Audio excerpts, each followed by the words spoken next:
Frank Holmes joins us again this Monday. And Frank, we need you more than ever. What a week we have ahead of us. U.S. midterm elections. We have important economic data coming out of Europe and the U.S. this week. And of course, gold hovering near that 4-year low. Frank, thanks so much for joining us this Monday. It's good to be here. Remember, tough times don't last forever, but tough people do. Well said, Frank. I was just going to sum up last week by saying, ouch. But let's look at some opportunities now. Frank, what should we be paying attention to when talking gold? Well, I think that the economic data points are so important to take a look at. The GDP numbers were great, and that's always the past. But most important was these ISM numbers that came out in America, which is known as the PMI globally, and they were a home run. So right now, the U.S. 1 month is above the 3 months, and that's very bullish in America for consumer spending. So gold jewelry will do well this year.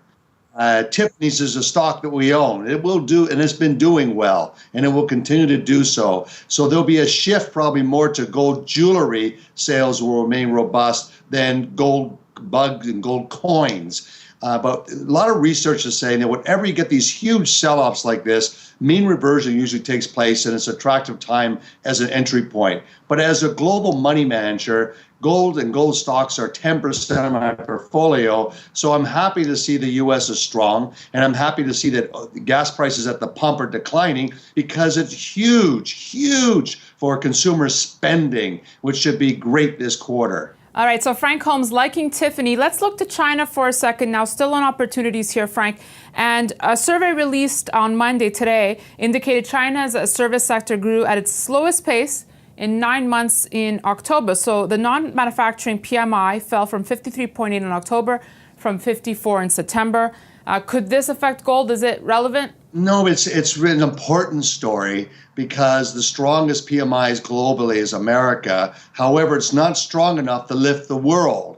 The global PMI put out by JP Morgan, the 1 month still is below the 3 months as of last month. And this week, that's the touchdown pass for everyone to focus on. Don't give it away yet, Frank. We'll get to it. What will that global PMI be? And the other factor will be the elections. I think a lot of the air will be cleared when will the Senate swing over to Republicans and Congress. What will take place? And that's sort of the short-term drama that's impacted investors in the month of October. And Frank, do you think that's partly the reason we haven't seen physical buyers step in here in the gold market? Are they waiting for that midterm election to be done with? I think so. I think that's an important factor because the Senate and Congress, they're the lawmakers and process for approving laws, and will it all go to the Republican? So that's the big question, and so people wait. And Frank, would a Republican win be better news for gold?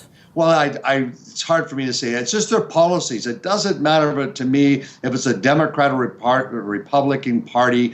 It's what are their policies, their fiscal policies and their monetary policies. Frank, let's move on to threats now. And of course, the number one threat here, U.S. dollar. It's really been the threat since we kicked off gold game film a few months ago.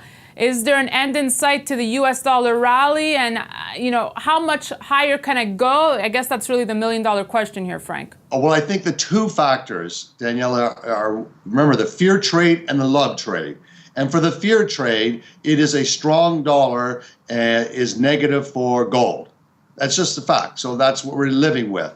Two is on the love trade is the GDP per capita. Is it rising or falling in Chindia?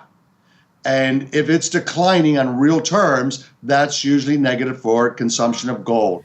Frank, and before we get to your touchdown pass, I know you attended the New Orleans Investment Conference where Alan Greenspan, the former Fed head, was the keynote speaker. And Alan Greenspan just all over the news for his comments that he apparently said during this conference.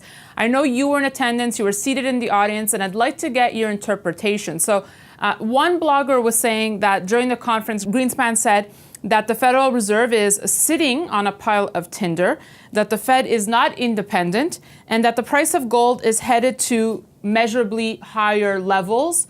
Is that what you took away from it, Frank? My understanding of what his comments were that he's bullish on gold, but it's a longer term vision.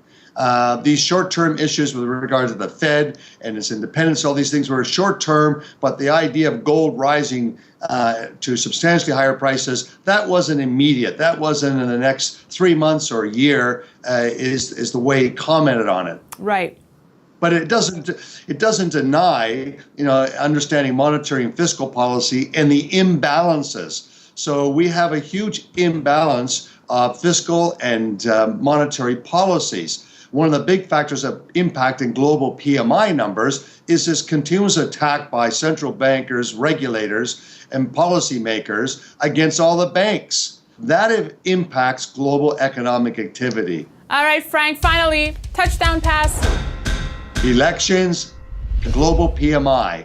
So we got two of them here we're going to watch on this week to see how they impact for next week's data points. But global PMI for the gold investor, the metals investor, is most significant. All right, Frank, thank you so much. Happy investing in a challenging market.